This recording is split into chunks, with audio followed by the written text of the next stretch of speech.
My Mk1 Audi TT has a big problem. It has excessive camber in the rear end. Not only does this just look horrendous, but it affects the drivability. Whenever it's wet or icy, the rear end just feels all over the place. The car genuinely feels dangerous to drive. I've also seen just absolute horror stories online about the stock rear control arms just snapping. So today we're going to be installing Mk1 Racing upper and lower rear adjustable control arms into my Mk1 Audi TT 225. Now we're going to jack up the rear of the car and get working on the rear adjustable control arms. So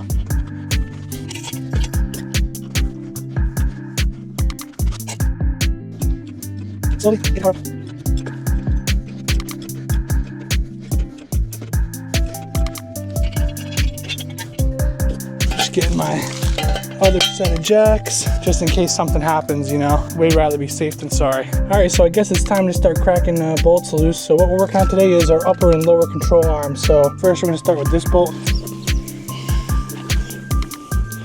Oh, it looks like it just wants to break. It's not even spinning the one on the back side. All right, so I'm going to get underneath there. I'm going to try to break that loose. So I'm going to grab my 18s. See if this wants to come out. Wow. I hope the camera can see this. So this subframe bolt has to come out because it's in the way. Yeah.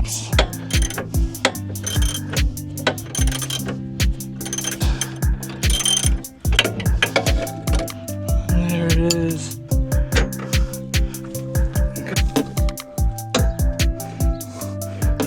Sometimes you gotta kind of make do with what you got. And this one should just wiggle out. And there we go. First one pulled. We are on GoPro Vision now. The Pocket 3 died. We've got the driver's side upper rear control arm out. We have our brand new Mk1 Racing adjustable control arms. 4 of them, upper and lower for each side. What we're gonna do here is we're gonna measure out one of these bars to be exactly as long as this stock one here, and then we're gonna throw it on.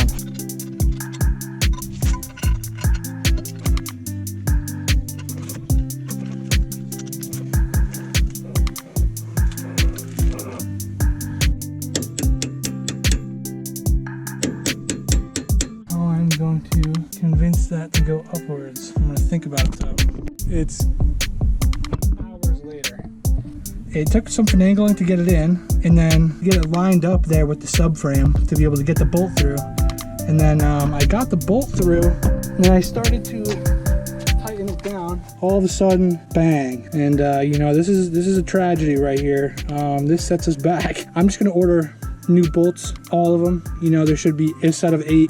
So where does this leave me? You know, the best thing I can do to continue to make progress this weekend is just to remove all the control arms and get them measured out, and I guess just kind of put them in place for when I get my bolts. So this one isn't that stuck. I've already kind of broke it loose. I just got a wrench on one side, small breaker bar on the other.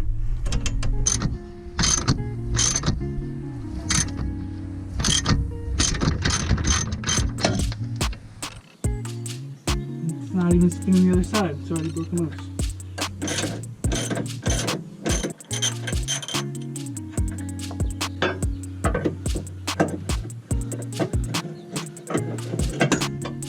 Alright, that was easy. Nice. But man, the lower one is 10 times easier than the upper. The lower control arm is the one that has the leveling sensor thingy hanging off of it. I've got this end lined up perfectly. As you come down to this end, you can see the lower one is longer. So I'm gonna go ahead and get the tape measure out and measure those. All right, boys, we are back on the main camera. Yeah, but we just got this, the lower control arm in place. I mean, yeah, stuff's looking pretty good under here. I mean, this is a beautiful set along with, you know, our Bilstein suspension, got a little blue theme going on. I struggled a whole lot with the upper arm, getting it in place. The method I found easiest to get these arms installed is to start with the inner and kind of work it in there. One thing you're gonna have to do is kind of hammer the opposite end to press the heim joint, you know, into its place. But leave the outer unbolted so you can kind of, you know, use the bar to like wiggle around the joint into place. But yeah, that's the method that I found easiest. Just a little bit of hammering from the opposite end and a little bit of finagling, and get the inner one set first and then the outer. And we are on the passenger side now, and it's time to start breaking some bolts loose. We're gonna start with the upper. we want to get that subframe bolt loose. So the first step to getting the upper control arm out is to get this subframe bolt out of the way. So we are using our big breaker bar to get this cracked loose right now. And that basically gives us the clearance we need to be able to slide the bolt from the upper control arm out of the back. We got our big 1/2" breaker bar on it. All right, we got this bolt cracked loose. And now we got to get our 18s in there to try and break this upper one free. We're gonna put our open-ended like that. So when I'm turning the opposite side of the bolt, our open end is up against the diff. And then our ratchet is too big to fit up in here. So we are gonna be turning this bolt ever so slowly.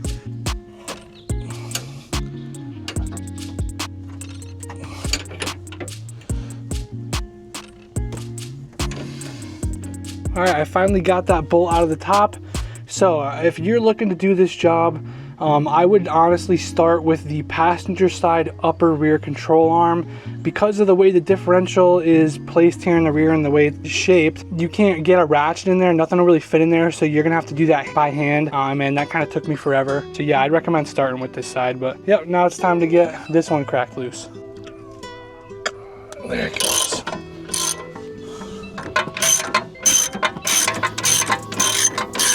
So a little bit of convincing.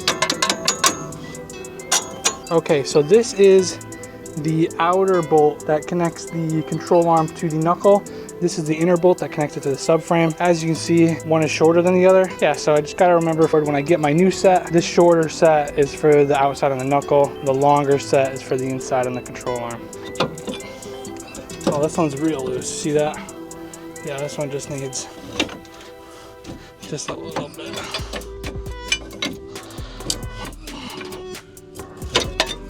There it is. Here it comes.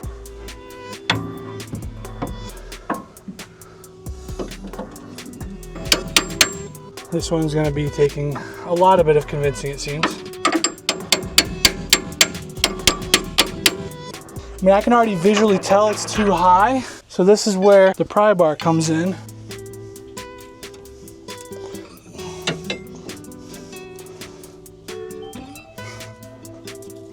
This is by far the hardest part of the job, is aligning that subframe end of the upper control arms, especially on this side because the diff is in the way. Wow, man, I zoom in. I swear, getting this heim joint into the subframe and then getting the bolt through all lined up properly, by far the hardest part of this job. It's much easier on the lower ones, but man, these upper ones are tough, especially on the passenger side because the differential kind of sits further this way. Yeah, man, just be ready to use the pry bar, you know, hammer on this end, getting creative. It's not easy, but it's possible in your driveway, that's for sure. But I'm gonna go ahead and get cracking on this lower one.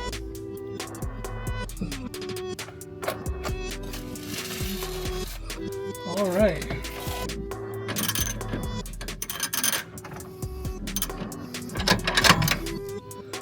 There it goes. And again, I'm not reusing these bolts, so I'm kind of okay beating the hell out of them.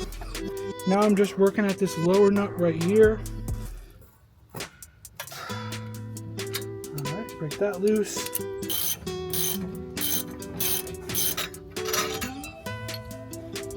Alrighty, so now I'm going to be working to get lower control arm back into the subframe. This one, I just start off with a little bit of wiggling and then pressing, and it seems to, this one seems to just want to go. And then, yeah, it kind of gets to a point where it don't want to go no more. That's when you break out the hammer.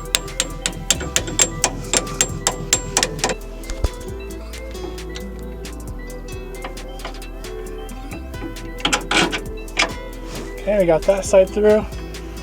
Now, time to line it up over here on this side. Bam. See, the bottom one, not nearly as hard.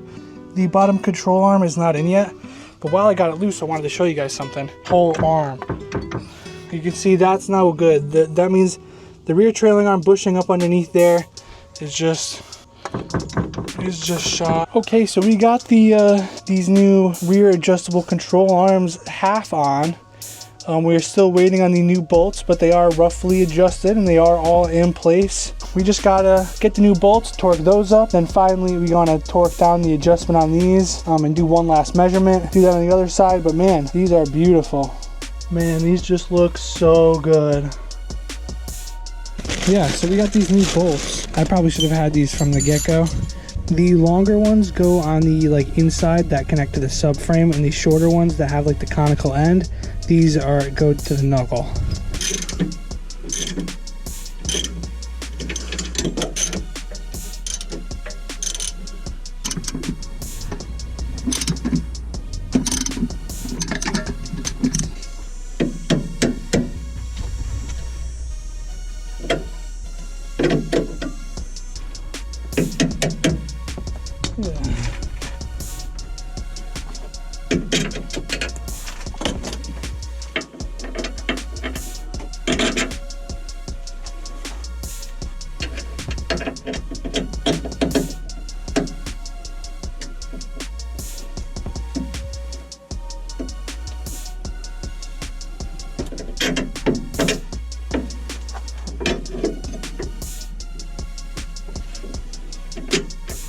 Like that.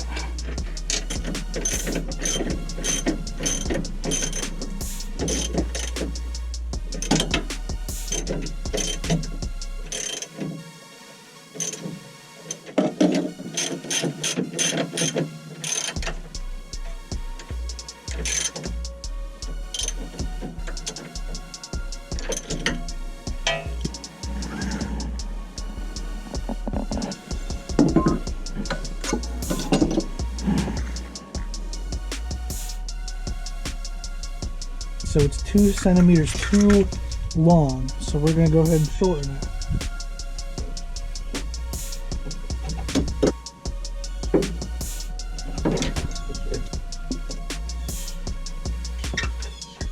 I think we just want to do this a little bit. It's pretty damn good right there.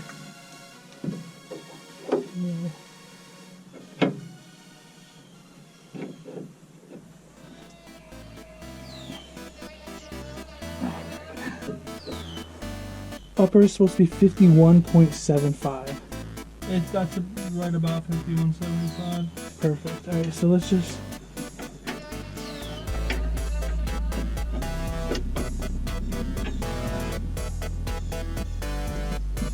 Going for 51.75. Yeah. For me? Yeah. It's 51.5 right now, I'd say.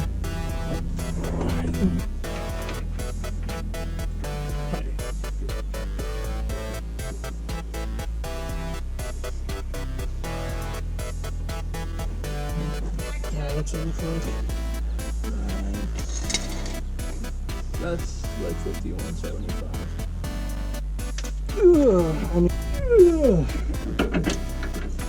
This one held its alignment perfect from my original adjustment. Room in the world now.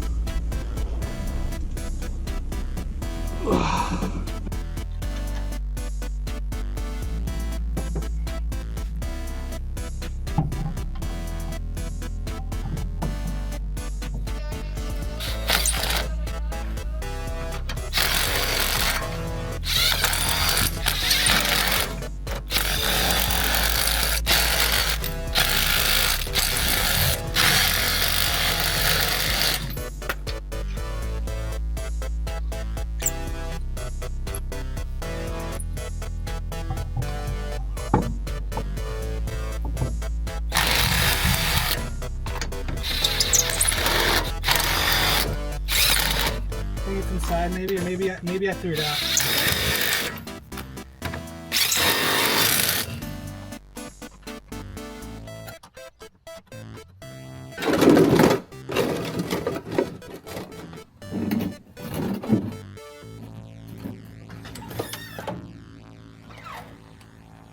All of these control arm bolts, they get torqued down to 70 Newton meters plus a quarter turn.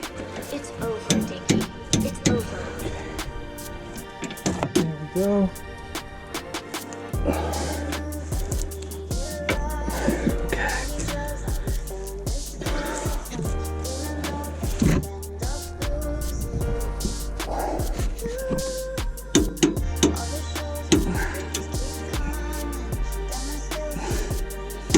Second 8 turn. And we'll call it a day.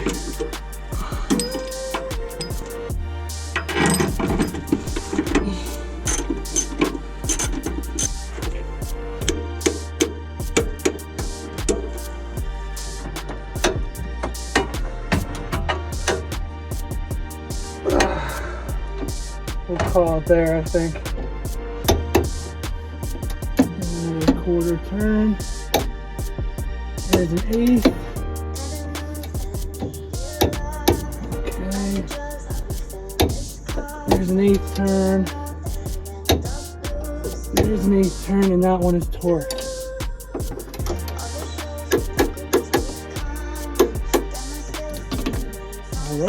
Alright, we got it back on the stands because it's impossible for me to access the outer side that goes to the knuckle of the upper control arm. It's impossible for me to torque it at ride height, so.